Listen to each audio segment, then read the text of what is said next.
लोग जुटे हुए। तो लिस्ट फाइनल हो गया आपका? लिस्ट फाइनल हो गया, कब तक डिक्लेयर करें? हम 243 की 243 सब और 243 करेंगे। और इतना मैं आपको बता सकता हूं कि किसी दूसरे दल के से पहले जनसुराज अपने कैंडिडेट्स की घोषणा कर देगा, ताकि कल होके कोई ये न कहे कि अरे इनको दूसरे दल से टिकट नहीं मिला इसलिए जनसुराज में आ गए। उसमें से कितने ऐसे होंगे जो बीजेपी, कांग्रेस, जेडीयू, आरजेडी सब में खाक छान के यहाँ पर अब आ रहे हैं पहले से पॉलिटिक्स? मैं आपको बता दूं कि 90% लोग वो होंगे जो जीवन में कभी चुनाव ही नहीं लड़े थे। 90%? 90%। मतलब आप मानकर चलिए कि करीब करीब 200 से ज्यादा लोग ऐसे होंगे जिन्होंने कभी किसी दल से चुनाव नहीं लड़ा है, और उसमें भी बहुत आयत ऐसे होंगे जो किसी दल से राजनीति भी न किए हों। आपको उस सूची में बिहार के जिलों के सबसे बड़े डॉक्टर, सबसे बड़े वकील, सबसे बड़े समाज सेवी, सबसे बड़े बिजनेसमैन, उस तरह के लोग दिखेंगे। आपको कौन सी कैटेगरी में रखना है?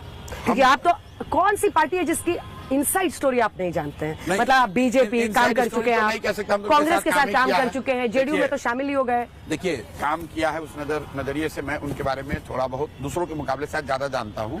लेकिन वो भी मेरे बारे में जानते हैं। बीजेपी की कौन सी वो एक चीज है जिसको आपको लग रहा है कि आप इनसाइडर होने की वजह से जानते हैं और आज आप टैकल कर रहे हैं? इनसाइडर होने की वजह से तो नहीं, लेकिन जो मैं यहाँ पब्लिकली भी कह रहा हूँ कि बिहार में राजद जो है उनके नेता भ्रष्ट हैं, उन पर भ्रष्टाचार का, अपहरण का, रंगदारी का आरोप है, और करीब करीब ये बात जग जाहिर है। लेकिन भाजपा के जो नेता हैं बिहार में, जो चाल चरित्र चेहरा की बात करने वाली पार्टी है, बिहार में भाजपा का नेतृत्व ऐसे लोगों के हाथ में है जिनका चाल चरित्र चेहरा कई मायनों में राजद से भी ज्यादा बुरा है। और वो चीज जो मैं अभी बता रहा हूँ और आप पिछले 1 महीने से देख रहे होंगे, उसमें भयानक यहाँ पर ट्रैक्शन भी है। और लोग ये देख रहे, करे हमें तो पता ही नहीं था कि भाजपा का अध्यक्ष वो कॉलेज कब्जा करके बैठा हुआ है, सिखों के कॉलेज को कब्जा कर लिया है। भाजपा का अध्यक्ष, उस पर मर्डर का इल्जाम है, संगीन अपराध का इल्जाम है। और सिर्फ एक व्यक्ति की बात नहीं है, भाजपा के जितने भी अध्यक्ष बने हैं, जैसे तेजस्वी यादव 9th नहीं पास किए हैं, ये चर्चा खूब चली, हमने भी कहा। लेकिन लोगों को यह भी जानना चाहिए कि सम्राट चौधरी की भी हालत वही है, वो भी 7th पास ही है। उस व्यक्ति ने भी अपना डिग्री फर्जी ही लगाया है। तो उस मामले में तो तेजस्वी यादव कम से कम ठीक है, बेहतर है कि भाई पास नहीं किए तो फर्जी डिग्री तो नहीं लगाया है। आजकल आप बिहार में एक थ्योरी दे रहे हैं कि कुछ सालों बाद आपको प्रधानमंत्री नरेंद्र मोदी एक मॉडरेट हिंदुत्व वाले नेता लगेंगे। बोला है ना आपने? बिल्कुल बोला है। क्यों बोला? क्या था? क्यों बोला है? वो मोदी फैन अंदर जिंदा है? नहीं। वैचारिक तौर पर भाजपा और संघ सेंटर को धीरे धीरे राइट की ओर मोड़ रहे हैं, और ये मुसलमानों के लिए नहीं, हिंदुओं के लिए मोड़ रहे हैं। हिंदुओं का एक बड़ा वर्ग कट्टरवाद की ओर बढ़े, उनकी हार्डलाइनर्स की उसमें स्वीकार्यता हो, ये एक प्रयास हो रहा है, उसको मैंने बताया है। पर उसका काउंटर क्या है? बिहार में जाति का इस्तेमाल होता है? नहीं, काउंटर क्या है? काउंटर उसका गांधी है, काउंटर उसका बाबा साहब अम्बेडकर है, काउंटर उसका जनसुराज है, जो हम लोग कर रहे हैं वो काउंटर है। कट्टे का काउंटर कट्टरता नहीं हो सकती है। बिहार में राजद जो है वो कट्टे वाली पार्टी है, अपहरण, रंगदारी, कट्टा, बंदूक, यही सब इनकी पहचान थी। उसको हटाने के लिए आप कट्टरता को, हिंदू मुसलमान को स्वीकार के नाम पर कट्टरता को स्वीकार नहीं कर सकते हैं। अगर कट्टे और कट्टरता दोनों से निजात चाहिए तो गांधी को पकड़िए, जनसुराज को पकड़िए। जातिवाद कौन करता है? जातिवाद, जाति कैसे?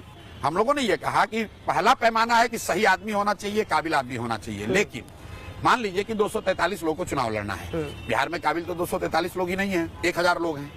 1000 लोग काबिल मिल गए, उनमें से उन 1000 काबिल लोगों में से जब 243 को चुना जाएगा तो उस समय ध्यान रखा जाएगा कि हर समाज के काबिल व्यक्ति को उस समाज की संख्या के हिसाब से भागीदारी दी जाए। जातिवाद को जस्टिफाई आपसे अच्छा कौन कर सकता है? हमारे पूरी थ्योरी आपके पास नहीं, मैं आपको बता रहा हूँ। देखिए, बिहार का एक वीडियो वाइरल हो रहा है, एक महिला से एक आदमी पूछा कि कौन वहाँ पे वोट दीजिए, विकास की जात, तो बोलती है विकास कौन जात है? ठीक है, आपको पता है ये ना, ये समाज आप जस्टिफाई कर रहे हैं। जस्टिफाई नहीं कर रहे हैं समाज। देखिए, अगर आप पैदा हुए हैं तो किसी न किसी जाति में पैदा हुए होंगे, यही तो आरजेडी वाले कहते हैं। लेकिन पैमाना जो सिलेक्शन का है, काम करने का है, वो जाति की नहीं। आरजेडी वाले जात की राजनीति कहाँ करते हैं? मैं तो मन से कहता हूँ लालू जी जात की राजनीति करते ही नहीं है। अगर लालू जी जात की राजनीति करते तो जनसुराज ने ओपन कहा है कि भाई यहाँ पर हिंदुओं में सबसे बड़ी आबादी यादवों की है, आप यादव में कोई काबिल आदमी को लीडर बनाइए, हम लोग उसकी मदद करेंगे। लालू जी कहाँ कह रहे हैं? लालू जी कहाँ कह रहे हैं कि यादव कोई लीडर बन जाए? लालू जी ये कह रहे हैं कि हमारा लड़का राजा बने, हमारा लड़का लीडर बने, और सारे यादव समाज के लोग तुम लोग हमको वोट दो।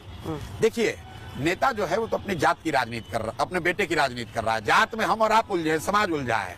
लालू जी अकेले नहीं है, मांझी जी हैं, पासवान जी हैं, पंडित जी हैं, कुशवाहा है, भूमिहार है, सरनी, जो भी जिस जाति का है, नेता अपनी चिंता कर रहा है, अपने बच्चे की चिंता कर रहा है। जात में समाज उलझा है। अगर लोग जातियों की राजनीति करते और अपने जात की भी चिंता की होती तो कम से कम बिहार में आधी जनसंख्या का तो कल्याण हो गया रहता। तो राघोपुर की आवाज बनिए आप, लड़िएगा चुनाव उनके सामने। नहीं, लोग तो कह ही रहे हैं कि भाई लड़िएगा, लोग कह रहे हैं, पार्टी में भी कह रहे हैं। क्या आप जो चाहिएगा आपकी पार्टी आप बनाए? ऐसा नहीं है, ऐसा आपको लगता है। जैसे मैंने कहा कि जुलाई में टिकटों की घोषणा कर दी जाए, लेकिन पार्टी की कोर कमेटी की बैठक हुई और लोगों ने एक कहा कि नहीं, ये नहीं कर सकते हैं, हम लोग भी इसमें शामिल होना चाहते हैं, हमारी भी इसमें भागीदारी होनी चाहिए, चर्चा होनी चाहिए। तो देखिए चर्चा चल रही है और उस चक्कर में 2 महीना लेट हो रहा है और लोग सवाल भी कर रहे हैं कि प्रशांत जी आपने तो कहा था कि जुलाई में अनाउंस कर दीजिएगा, तो क्यों नहीं किया? तो इसलिए कि पार्टी में और भी वॉइस है, सबको साथ लेकर किचकिच चल रहा है, सबको लग रहा होगा हमको टिकट दीजिए, हमको टिकट दीजिए। बिल्कुल नहीं, देखिए एक बड़ा वॉइस और चेहरा मेरा जनसुराज में है, मैं उससे इनकार नहीं कर रहा हूँ, लेकिन मैं एकमात्र चेहरा नहीं हूँ। और दूसरी बात, आज के दौर में आपको ऐसा लग रहा है कि जनसुराज मतलब प्रशांत किशोर, प्रशांत किशोर मतलब जनसुराज, लेकिन ये ऐसा इसलिए है कि अभी ये शुरुआती दौर है। 35 साल से कोई ब्राह्मण यहाँ पर तो सीएम नहीं बन पाया है। आपकी जाति सबसे ज्यादा, प्रशांत किशोर लिखते ही पता है क्या आता है? कास्ट। क्या आता है? लोग पता करते हैं कि कौन जात के हैं, ये भी लोग सर्च करते हैं। हाँ, सबसे ज्यादा सबसे ऊपर यही आता है। तो ये तो एक समाज की एक नॉर्मल जो पर उनको जैसे पता चलता है ब्राह्मण है, सब कह रहे हैं ब्राह्मण तो अगर मान लीजिए आप जीत गए, आपको मेजोरिटी आ गई, हाहाकार हो गया, आपने एकदम नई राजनीति कर दी बिहार में, सीएम कैसे बनिएगा? इसीलिए तो आप भी अध्यक्ष एक लेके आए ना भारती जी को, क्योंकि आपको बैलेंस करना था कि मैं तो हूँ, अगर मगर कुछ नहीं है, लेकिन मैं पिछड़ी जाति का आदमी साथ रख रहा हूँ। जीतेगा जनसुराज ही, इसको लिख लीजिए। सीएम आप बनिएगा?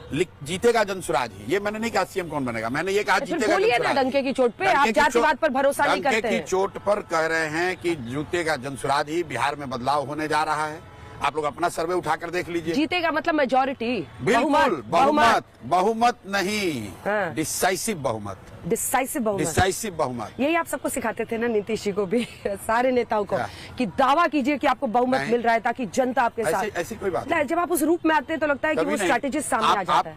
किसकी तरफ जाइएगा? मान लीजिए आपका आ गया 60-70, आप किंग मेकर की भूमिका में आ गए कि आप, एक तो वो होगा नहीं, लेकिन मान लीजिए 60-70 आ गया, वैचारिक रूप से मैं बता रहा हूँ, तो प्रशांत किशोर उसी दिन ये कहेंगे कि भाई जिसको जहाँ जाना है चले जाओ, जनसुराज फिर से 0 से शुरू करेगा, प्रशांत किशोर फर्श पे ही मरेंगे। हमें कोई एमएलए नहीं बनना है, हमें सरकार नहीं बनानी है। अगर कोई ऐसी स्थिति आ गई जैसा बता रहे हैं, खाई दे, तो मैं ये कहूंगा अपने एमएलए को कि भाई तुम्हें जहाँ जाना है जाओ। हम जनसुराज और जनसुराज के मानने वाले जो लोग हैं, जो सिर्फ एमएलए बनने नहीं आए, चुनाव लड़ने नहीं आए हैं, हम लोग 5 साल और मेहनत करेंगे, जनता के बाद बीच में फिर जाएंगे। आपको सुझाव दे रहे हैं, सोच के बोलिए। बिल्कुल, आप अरविंद केजरीवाल भी न्यू पॉलिटिक्स में बहुत सारी बातें करते थे, फिर कांग्रेस के साथ सरकार बना ली। ऐसा है कि आपने रिकॉर्ड करना ये बात जो कह रही है, सारा रिकॉर्ड कर रहे हैं। किसी को कह रहे, किसी को समर्थन नहीं देंगे। समर्थन छोड़िए, मैं उन विधायकों को भी स्वतंत्र कर दूंगा कि अगर तुम्हें जनसुराज में नहीं रहना है, रोड की राजनीति नहीं करनी है, सत्ता पक्ष विपक्ष में बैठना है, तो वहां जाओ। जनसुराज फिर से 0 से शुरू करेगा, 5 वर्ष और। नीतीश बाबू से नाराजगी बहुत ज्यादा है? कोई नाराजगी नहीं, नीतीश बाबू से तो मेरा बहुत करीब का संबंध रहा। कब मिले पिछली बार आप? हो गए काफी दिन। अब तो खत्म हो गया, पूरा किचमिच हो गया। नहीं किचमिच नहीं, हम भाई नीतीश बाबू से तो मेरा बहुत व्यक्तिगत, मेरा आज भी बहुत स्नेह है, लेकिन राजनीतिक तौर पर नीतीश बाबू की शारीरिक मानसिक स्थिति अब वो नहीं है जो जिस नीतीश कुमार को हम लोग जानते थे, जिस नीतीश कुमार का हम लोगों ने सहयोग किया था। वो नीतीश कुमार और आज के नीतीश कुमार में बहुत फर्क है। तेजस्वी जी से यहाँ पर आपका मेल खाता है? और वो कैसे खाता है? वो भी यही बोलते हैं, सबसे ज्यादा उनके हेल्थ पे अटैक करते हैं, सबसे ज्यादा इस बात पर अटैक करते हैं कि ये जेडीयू खत्म हो जाएगी इस चुनाव के बाद। जेडीयू खत्म है। तेजस्वी यादव अभी साल भर पहले तो वही नीतीश कुमार के साथ उप मुख्यमंत्री बने थे। हमारे और उनमें फर्क ये है कि आप जाकर देख लीजिए, ट्वीट है 2 मई 2022 को जब मैं बिहार आया तो नीतीश बाबू ने मुझे बुलाया और मैंने निकल कर कहा कि आप जो ऑफर दे रहे हैं मुझे ये स्वीकार्य नहीं, इसके लिए धन्यवाद, लेकिन मुझे स्वीकार्य नहीं है। अगर मुझे मंत्री बनना होता, सरकार में शामिल होना होता, तो नीतीश बाबू के साथ शामिल हो जाते। वो नहीं बनना है। तेजस्वी यादव को जिस दिन उप मुख्यमंत्री बना दिया नीतीश कुमार ने, उस दिन उनको नीतीश कुमार में विकास पुरुष दिखने लगा, बिहार में शराबबंदी नहीं दिखने लगी, बिहार में उनको स्विट्जरलैंड स्कॉटलैंड दिखने लगा। ये सिर्फ क्योंकि उनका उद्देश्य सिर्फ और सिर्फ एमएलए और मंत्री बनना है। शायद मंत्री बनकर बिहार सुधारना चाहते हो, हमारा वो उद्देश्य नहीं है। हमारा उद्देश्य यहाँ बिहार में सामाजिक राजनीतिक आमूलचूल परिवर्तन लाना है। हम एमएलए बनने नहीं आए हैं, मंत्री बनने नहीं आए हैं। और क्योंकि अगर हमको मंत्री बनना, सीएम बनने आए हैं, नहीं, वो कोई इच्छा नहीं ऐसी। अगर ऐसा होता तो हम लोग तो भाई हम तो अभी चुनाव जीतेंगे हारेंगे बात अब होगी। 2015 में तो हम लोग अपने दम पर यहाँ चुनाव जीते हुए थे। तेजस्वी यादव भी उप मुख्यमंत्री नहीं बन सकते थे अगर हमारी सहमति नहीं होती तो। जाके पूछ लीजिएगा लालू यादव से कि जो कैबिनेट 2015 में बना है, जिन नामों पर भी अगर हम लोगों ने ऑब्जेक्ट कर दिया वो लोग नहीं बन पाए मुख्यमंत्री। उस समय आप ही डिसाइड कर रहे थे कौन क्या बनेगा? बिल्कुल कर रहे थे, इसमें छुपी हुई क्या बात है। कांग्रेस पार्टी को कितनी सीटें आप आते हुए देख रहे हैं, क्योंकि जमीन पर काफी कांग्रेस पार्टी बिहार में राजद की पिछलग्गू पार्टी है। कांग्रेस पार्टी देश की बड़ी पार्टी है, राहुल गांधी विपक्ष के नेता है, देश के बड़े दल के नेता है, लेकिन कांग्रेस का बिहार में कुछ नहीं है। बिहार में वो लालू यादव की राजद के पिछलग्गू पार्टी है और जनता उनको वैसे ही देखती है। पर राजद भी तो कुछ सोच के ही साथ लेके चलती है ना। ठीक है, साथ में तो मोदी जी सहनी को भी लेकर चलने को तैयार थे। साथ में तो मोदी जी कुशवाहा जी को भी लेकर चल रहे हैं। अभी तो उधर है साथ में तो मांझी जी को लेकर चल रहे हैं। इसका मतलब क्या कि नहीं, सुनिए, तो क्या इसका मतलब कि मांझी जी का बहुत बड़ा वर्चस्व है क्या बिहार के राजनीति में? साथ में लेकर चलना कोई बात नहीं है। सच्चाई ये है कि यहाँ पर राजद मुख्य दल है, कांग्रेस पिछलग्गू दल है। अगर राजद का साथ न हो तो यात्रा का बात छोड़िए, कांग्रेस वाले 5000 आदमी नहीं जुटा सकते हैं बिहार। राहुल गांधी तो कह रहे हैं कि बहुत सफल उनकी यात्रा रह रही है, हजारों हजार लोग सिर्फ राहुल जी को सुनने आ रहे हैं। ठीक बात है, वो उनका अपना मानना है, वो कह सकते हैं, लोकतंत्र है, कोई इसमें दिक्कत नहीं। आपने मेरा आकलन पूछा तो मैंने बताया कि कांग्रेस देश की बड़ी दल हो सकती है, राहुल गांधी दूसरे जगह पॉपुलर हो सकते हैं। बिहार में कांग्रेस राजद की पिछलग्गू दल है। कहाँ पॉपुलैरिटी दिखती है आपको? और राहुल गांधी और कांग्रेस बिहार में वही करेंगे जो लालू जी चाहते हैं, जो राजद चाहती है। अगर लालू यादव चाहते हैं, तेजस्वी यादव चाहते हैं कि कन्हैया कुमार बिहार में न आए, तो कन्हैया कुमार कांग्रेस के बड़े नेता होने के बावजूद, बिहार के होने के बावजूद बिहार में आकर प्रचार नहीं कर सकते हैं। कन्हैया अच्छे व्यक्ति हैं, सुलझे हुए व्यक्ति हैं, हमारे दल में नहीं है, लेकिन कांग्रेस के प्रभावी वक्ताओं में से एक युवा चेहरा है। भाई वो बिहार में क्यों नहीं है? इसलिए नहीं है कि राजद के नेताओं को लगता है कि कन्हैया कुमार आएंगे तो कोई एक युवा चेहरा कांग्रेस का खड़ा हो जाएगा, कांग्रेस थोड़ी मजबूत हो जाएगी, तो हम लोग का पिछलग्गू पार्टी नहीं रहेगा।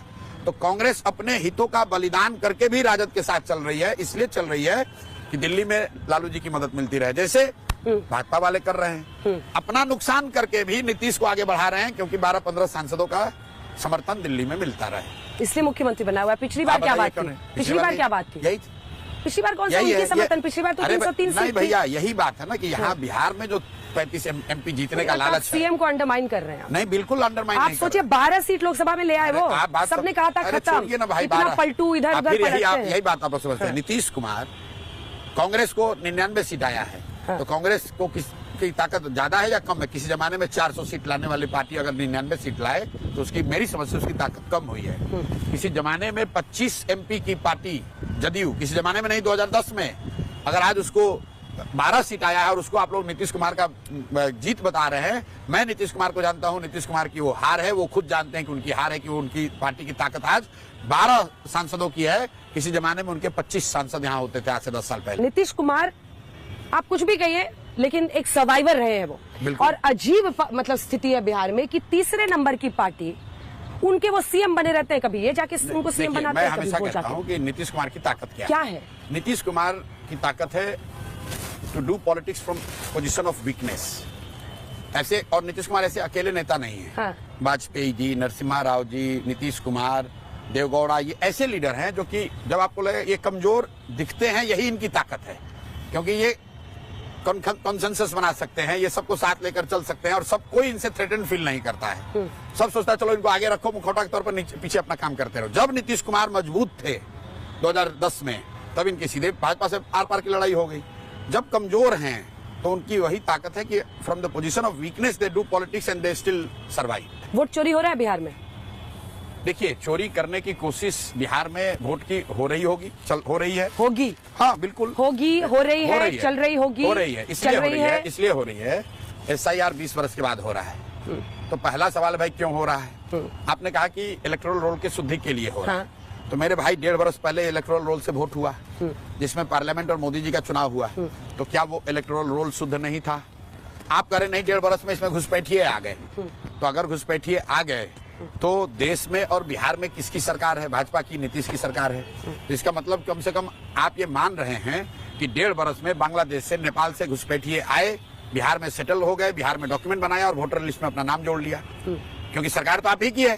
तो दोनों ओर तो आप बात नहीं कर सकते हैं। या तो आप कह रहे हैं कि जो पीछे इलेक्टोरल रोल था वो सही नहीं है, और अगर वो सही नहीं है इसके लिए सुधार कर रहे हो? इसमें दो हिस्से हैं, एक तो घुसपैठियों वाला है, दूसरा है कई लोग मृत्यु हो जाती है लेकिन उनका नाम नहीं कटता है, कई लोग दूसरी जगह जाते हैं, पहला वोटर कार्ड सबमिट करने की प्रथा ही नहीं इंडिया में। डेथ वाली जो बात है या दो जगहों पर डेथ वाली जो बात सुनिए, ये एक तो एडमिनिस्ट्रेटिव इनएफिशिएंसी है और दूसरा अगर आप इसमें पॉलिटिकल कॉन्स्पिरेसी जिसकी चर्चा नहीं हो रही है कि इतने डेथ लोगों का डेथ जो लोग जिंदा नहीं उनका नाम इसलिए है क्योंकि यहाँ पर जो 10 साल पर होना चाहिए था जनसंख्या का गणना वो हुआ नहीं और कोविड के बाद से एक तरह से ये सरकार और व्यवस्था ने डेथ नंबर को सप्रेस करने के लिए इन लोगों को चलो चलते रहने दो वाली बात है।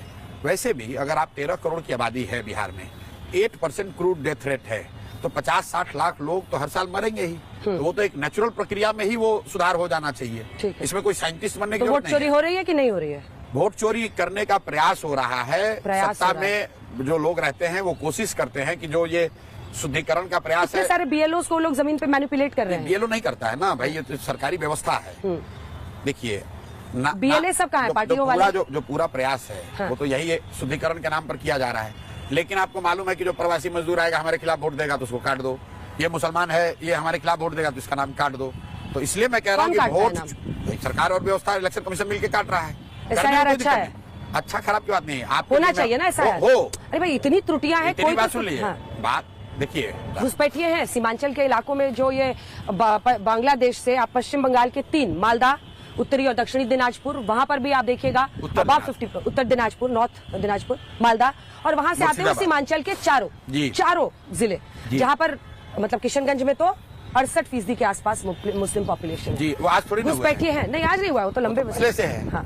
तो भाई जहाँ मुस्लिम आबादी है वहाँ रहेगी। पीएम ने घुसपैठिए का मुद्दा उठाया, अरे भाई पीएम दोनों बात पीएम नहीं उठा सकते हैं। एक और कह रहे हैं कि हमने भारत को सुरक्षित कर दिया, मैं यहाँ का सबसे स्ट्रॉन्ग प्रधानमंत्री हूँ, देश की सीमाएं सुरक्षित हैं, अमित शाह जी नए वल्लभ भाई पटेल हैं, और दूसरी ओर कह रहे हैं कि घुसपैठिए आकर किशनगंज में रहने लगे। दोनों बात कैसे हो सकती है भैया, ये बता लो। आप पहले ये बता दो कह क्या रहे हैं, वो नए वल्लभ भाई पटेल है और ऐसे गृह मंत्री है जो कि घुसपैठियों को बिहार में किशनगंज में आने से रोक नहीं पा रहे हैं। गृह मंत्री जिसे आपका रहता है अंदर से? नहीं, अरे आप प्रधानमंत्री से पूछ रहे हैं भाई, प्रधानमंत्री आप, गृह मंत्री आप, बिहार में सरकार आपकी, गृह मंत्री की जिम्मेवारी है ना राष्ट्रीय सुरक्षा। लेके सॉफ्ट रहते हैं।